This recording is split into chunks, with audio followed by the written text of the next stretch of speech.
कक्षा 11 रसायन विज्ञान। इसके पहले वाले वीडियो में संयोजकता ज्ञात करना बताया गया था। उसमें बताया गया था कि जैसे Na बराबर 11 है तो इसके बाद एटम कोष में एक इलेक्ट्रॉन होता है, ये अपना स्ट्रक्चर पूरा करने के लिए एक इलेक्ट्रॉन का त्याग करता है, वही उसकी संयोजकता होती है। जैसे Cn था तो उसका इलेक्ट्रॉनिक विन्यास हुआ 2 8 7, तो ये अपना स्ट्रक्चर पूरा करने के लिए एक इलेक्ट्रॉन ग्रहण किया तो वही उसकी संयोजकता हो गई। अब एक स्थिति आती है जैसे C है तो C का परमाणु क्रमांक होता है 6, तो 2 और 4। इसके बाद एटम कोष में 4 इलेक्ट्रॉन होते हैं, तो ये अपना स्टेप पूरा करने के लिए 4 इलेक्ट्रॉन ग्रहण भी कर सकता है, तब भी उसका स्टेप हो सकता है, और 4 इलेक्ट्रॉन त्याग भी सकता है, तब भी उसका स्टेप पूरा हो सकता है। तो जब किसी परमाणु के एटम कोष में 4 इलेक्ट्रॉन होते हैं तो उसकी संयोजकता भी 4 ही होती है। ठीक है, इस प्रकार से संयोजकता ज्ञात कर लेते हैं। अब इसका सामूहिक रूप से बताते हैं किस तरह से नॉर्मल संयोजकता ज्ञात कर लेते हैं। जैसे किसी परमाणु के एटम कोष में 1 इलेक्ट्रॉन हो, 2 हो, 3 हो, तो उनकी क्रमशः संयोजकता 1 2 3 होती है। अगर 4 हो एटम कोष में तो 4 होती है, अगर 5 हो एटम कोष में तो उसकी संयोजकता 3 होती है, अगर एटम कोष में 6 हो तो उसकी संयोजकता 2 होती है, अगर एटम कोष में 7 है तो उसकी संयोजकता 1 होती है। अगर एटम कोष में 8 इलेक्ट्रॉन है तो संयोजकता फिर 0 होती है। 0 क्यों होती है? क्योंकि उसकी सभी कक्षाएं पूर्ण रूप से भरी होती है। जब सभी कक्षाएं पूर्ण रूप से भरी होती है तो वह तो ना तो इलेक्ट्रॉनों का त्याग कर सकता है और ना ही ग्रहण कर सकता है, इसलिए उसकी संयोजकता 0 मानी जाती है। भाई इस तरह से संयोजकता ज्ञात कर लेते हैं। अब सभी लोग संयोजकता ज्ञात करना समझ गए होंगे। अब इसके बाद आपको बताए जाते हैं रासायनिक संयोग के नियम। रासायनिक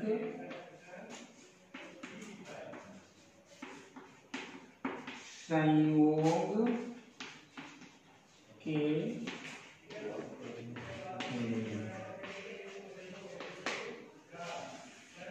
रासायनिक संयोग के 5 नियम होते हैं। रासायनिक संयोग के 5 नियम होते हैं। पहला होता है द्रव्यमान संरक्षण का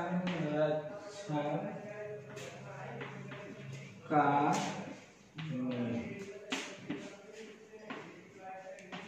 द्रव्यमान संरक्षण का नियम क्या होता है? 1789 ईस्वी में वैज्ञानिक लेवासिये ने एक नियम का प्रतिपादन किया। सन 1789 ईस्वी में लेवासिये ने एक नियम का प्रतिपादन किया जिसे द्रव्यमान संरक्षण का नियम कहते हैं। इस नियम के अनुसार होता क्या है कि द्रव्य को ना तो उत्पन्न किया जा सकता है और न ही नष्ट किया जा सकता है। द्रव्य को ना तो उत्पन्न किया जा सकता है और न ही नष्ट किया जा सकता है। तो ये हो गया आपका द्रव्यमान संरक्षण का नियम। दूसरा नियम होता है स्थिर अनुपात का नियम। स्थिर अनुपात का नियम। स्थिर अनुपात का नियम क्या होता है? जोसेफ प्राउस्ट ने एक नियम का प्रतिपादन किया। जोसेफ प्राउस्ट ने एक नियम का प्रतिपादन किया जिसे स्थिर अनुपात का नियम कहते हैं। जोसेफ प्राउस्ट ने एक नियम का प्रतिपादन किया जिसे स्थिर अनुपात का नियम कहते हैं। इस नियम के अनुसार क्या होता है कि किसी यौगिक में तत्वों के द्रव्यमानों का अनुपात स्थिर रहता है। किसी यौगिक में तत्वों के द्रव्यमानों का अनुपात स्थिर रहता है।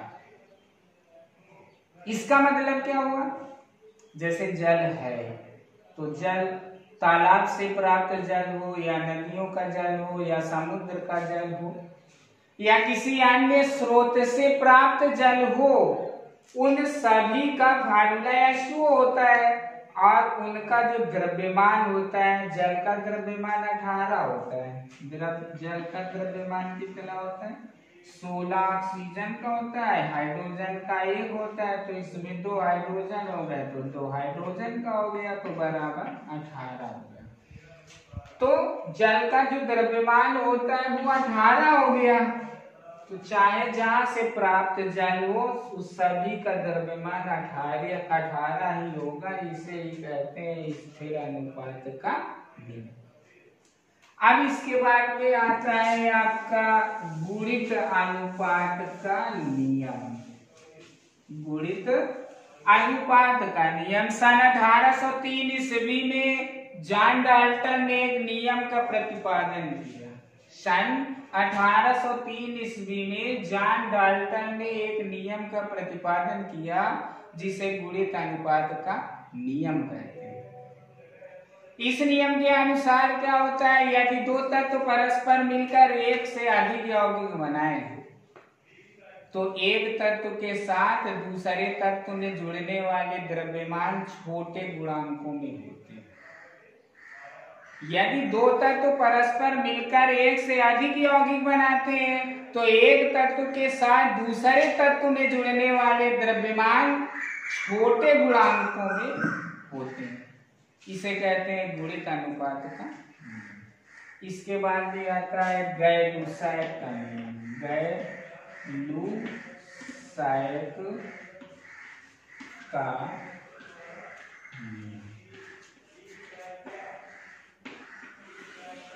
गैर-लूसायक का नियम क्या होता है? सन 1808 ईस्वी में गैर-लूसायक ने एक नियम का प्रतिपादन किया जिसे गैर-लूसायक का आयतन संबंधी नियम कहते हैं। जिसे गैर-लूसायक का आयतन संबंधी नियम कहते हैं। इस नियम के अनुसार जब रासायनिक अभिक्रियाओं में गैसें संयुक्त होती हैं, जब रासायनिक अभिक्रियाओं में गैसें संयुक्त होती हैं या बनती हैं, संयुक्त होने का मतलब बनने से है, तो यह बनती हैं तो उनके आयतन सरल अनुपात में होते हैं। तो उनके आयतन सरल अनुपात में होते हैं, किंतु सभी गैसें समान ताप और समान दाब पर। उसमें एक शर्त होती है कि जो गैसें हो वो समान ताप और समान दाब पर हो, तभी ये होता है क्या, उनका आयतन सरल अनुपात में। सन 1808 ईस्वी में गैर-लूसायक ने एक नियम का प्रतिपादन किया जिसे गैर-लूसायक का आयतन संबंधी नियम कहते हैं। इस नियम के अनुसार जब रासायनिक अभिक्रियाओं में गैसें संयुक्त होती हैं या बनती हैं तो उनके आयतन सरल अनुपात में होते हैं, किंतु सभी गैसें समान ताप और समान दाब पर होनी चाहिए। ये आपका हो गया गैर-लूसायक का नियम। इसके बाद में आता है आवोगाद्रो का आवोगाद्रो का नियम क्या होता है? सन 1811 ईस्वी में वैज्ञानिक आवोगाद्रो ने एक नियम का प्रतिपादन किया जिसे आवोगाद्रो का नियम कहते हैं। इस नियम के अनुसार समान ताप और दाब पर सभी गैसों के समान आयतनों में अणुओं की संख्या समान होती है। समान ताप और दाब पर सभी गैसों के समान आयतनों में अणुओं की संख्या समान होती है। इसे कहते हैं आवोगाद्रो का नियम। अब इसके बाद में आता है ये आपके रासायनिक संयोग के नियम हो गए। अब इसके बाद में आता है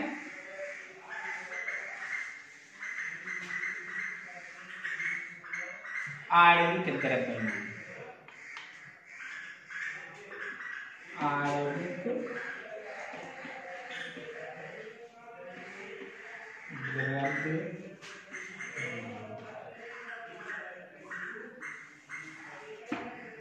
आणविक द्रव्यमान क्या होता है?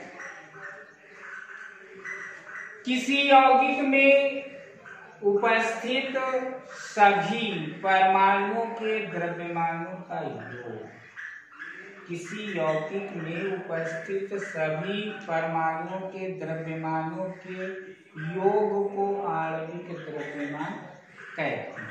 जैसे जैसे कोई यौगिक है, मान लेते हैं Na2CO, इसका आणविक द्रव्यमान व्यक्त करना है। बताया गया कि कोई यौगिक हो, उसमें जितने भी परमाणु उपस्थित होते हैं उनके द्रव्यमानों का योग जितना होगा वही उसका आणविक द्रव्यमान कहलाएगा, ऐसा बताया गया। आप देखते हैं Na का जो परमाणु भार होता है या द्रव्यमान होता है वो 23 होता है। अब यहाँ पर Na2 है तो 2 सोडियम हो गए ना, तो 2 का गुणा करा देंगे तो 23 दूनी 46, इसका द्रव्यमान कितना आ गया? 46 आ गया। C का होता है 12, C का 12 लिख दिया। अब O3, O का वैसे 16 होता है लेकिन यहाँ पर 3 अणु है तो 16 से 48, ये 48 हो गया। 48 और 12 60, 60 और 6 66 और 40 100, 106 उसका क्या आ गया? आणविक द्रव्यमान। तो आप आणविक द्रव्यमान भी ज्ञात कर सकते हैं ना भाई। अब इसके बाद में आता है मूलानुपाती सूत्र। क्या आता है? मूलानुपाती सूत्र।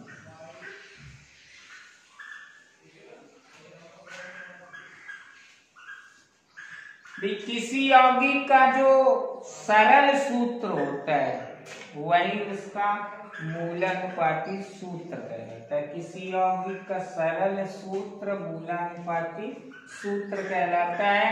अब मूलानुपाती सूत्र ज्ञात कैसे किया जाता है वो देख लीजिए। एक उदाहरण के माध्यम से समझ लीजिए कि कैसे ज्ञात किया जाता है मूलानुपाती सूत्र। मूलानुपाती सूत्र ज्ञात करना। पहले ऐसे ही समझ लीजिए कि कैसे ज्ञात किया जाता है, फिर बताते हैं एक उदाहरण के माध्यम से। मूलानुपाती सूत्र ज्ञात करने में तत्वों की प्रतिशत मात्रा अवश्य दी गई होगी। यदि प्रतिशत मात्रा नहीं दी गई है तो उसका फिर मूलानुपाती सूत्र नहीं ज्ञात किया जा सकता है। मैंने उस यौगिक में तत्व की प्रतिशत मात्रा अवश्य दी गई होगी। तो एक सारणी के माध्यम से आपको बताया जा रहा है कि किस प्रकार से मूलानुपाती सूत्र ज्ञात करते हैं। एक सारणी बना लेते हैं, उसमें पहले कॉलम में तत्व लिख देते हैं कि उस यौगिक में जितने भी तत्व होंगे वो यहाँ पर लिख दिए जाएंगे। इसके बाद में प्रतिशत मात्रा जो दी गई है वो प्रतिशत मात्रा प्रत्येक तत्व के सामने लिख ली जाएगी और ये देखा जाएगा कि प्रतिशत मात्राओं का योग 100 है कि नहीं। 100 होना चाहिए, ठीक है। अब इसके बाद में अगला कॉलम होता है परमाणु भार का। प्रत्येक परमाणु का परमाणु भार लिख लेते हैं, यहाँ उसका परमाणु भार लिख लेंगे, ठीक है। अब इसके बाद में अगला कॉलम होता है आपेक्षिक अनुपात का। आपेक्षिक अनुपात, इसमें क्या होता है? इसमें प्रतिशत मात्रा में परमाणु भार का भाग देते हैं। प्रतिशत मात्रा में परमाणु भार का भाग दे देते हैं तो वही आपेक्षिक अनुपात होता है। माने यहाँ से प्रतिशत मात्रा होगी और ये परमाणु भार होगा तो इसके बदले कर देंगे, जितना आएगा यहाँ लिख देंगे और यहाँ लिख देंगे वही उसका क्या होगा? आपेक्षिक अनुपात होगा। वही स्थिति इस एलिमेंट्स में भी करेंगे, यहाँ लिख देंगे वही स्थिति इस एलिमेंट में, तो ये ज्ञात हो जाएगा आपेक्षिक अनुपात। अब इसके बाद में आता है सरल अनुपात। अब सरल अनुपात क्या होता है भाई, जो आपेक्षिक अनुपात है, आपेक्षिक अनुपात बटे सबसे छोटा, सबसे छोटा आपेक्षिक अनुपात। माने इनमें से आपेक्षिक अनुपात देखेंगे कि कौन सबसे छोटा है, जो सबसे छोटा होगा उसी का सब में भाग दे देंगे। मतलब इसका जो अपेक्षिक अनुपात होगा यहाँ लिख देंगे, बटे मान लेते हैं यही सबसे छोटा है तो यही लिख देंगे, फिर इसके बटे जो यहाँ लिखा है, फिर इसके बटे जो यहाँ लिखा है, तो इससे सरल अनुपात आ जाएगा। सरल अनुपात इन तत्वों के आगे लिख देंगे, वही उसका मूलानुपाती सूत्र बन जाएगा। इस प्रकार से मूलानुपाती सूत्र ज्ञात किया जाता है। एक उदाहरण के माध्यम से नेक्स्ट वीडियो में आपको बताया जाएगा कि मूलानुपाती सूत्र कैसे ज्ञात किया जाता है। अगले वीडियो में बताया जाएगा आपको, ठीक है।